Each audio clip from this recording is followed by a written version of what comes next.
Question number 11, the Honourable David Parker. Tēnā koe, Mr Speaker. My question is to the Minister of Trade. Is the effect of Article 139 of the New Zealand-China Free Trade Agreement that allows restrictions to be introduced on foreign buyers of New Zealand homes, including Chinese buyers, so long as subsequent agreements with other countries are no more generous? The Honourable Todd McClay. Mr Speaker, kia ora and tēnā koe. Tēnā koe. On behalf of the Minister, the MFN obligation of the New Zealand-China Free Trade Agreement requires New Zealand to extend to Chinese investors any preferential treatment granted under subsequent New Zealand FTAs, and this is a reciprocal clause.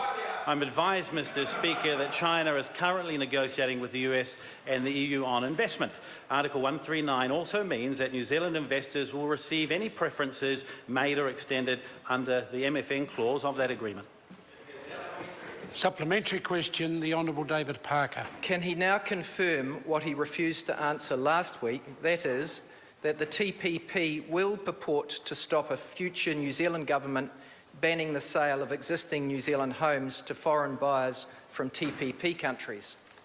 The Honourable Todd McClay. Mr Speaker, on behalf of the Minister, TPP is still under negotiation, so there is no agreement yet. That's why it's still called a negotiation and not yet an agreement. Whether or not provisions in subsequent agreements allow restrictions on foreign buyers of New Zealand homes, or whether they also prevent restrictions from Chinese buyers, would depend upon the specific facts and measures of the application of the provisions in any respective agreement. Mr Speaker. Point of order, the Honourable David Parker. This Minister's answers last week and this is making a mockery of this Parliament and a fool of you, sir. And I don't say you're foolish, but he's making a fool of Parliament.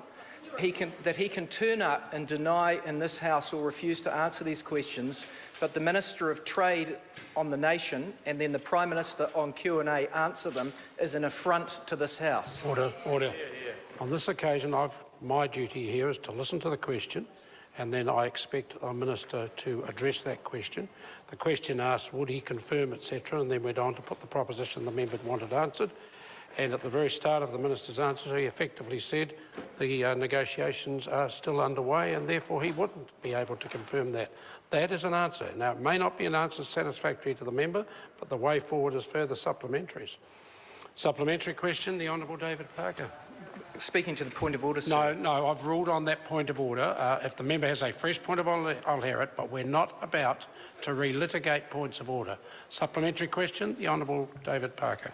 To the Minister, does he now concede that while China can and has banned sales to non-residents in its cities, and Australia has too, that he's trading away New Zealand's sovereign right to ban the sale of New Zealand homes to overseas buyers from TPP countries and China? Mr Speaker. The Honourable Todd McClay. Mr Speaker, on behalf of the Minister, no, I don't accept that. I suggest to the member he goes and does a little bit more research around China. Nobody gets to buy land in China, not Chinese people, not people from other countries. Mr Speaker, that's the first thing. The second thing I would say is I can give an absolute guarantee that under TPP, this government will not commit to something that compels the government to produce a shonky list based on people's names and what they think their ethnicity might be to create policy. Order. Order. Order. Point of order, the Honourable. If you won't make the Minister answer a question, could you at least stop him insulting the opposition? Order. Very good mind to ask that member to leave the chamber. The question, the first thing is, was the question addressed, does he now concede? And the member said, the Minister, right at the start of the answer, said he does not agree with that. And then as soon as the Minister did wander to where he was going at the latter part of his answer, before the member was even on his feet, I stood, order!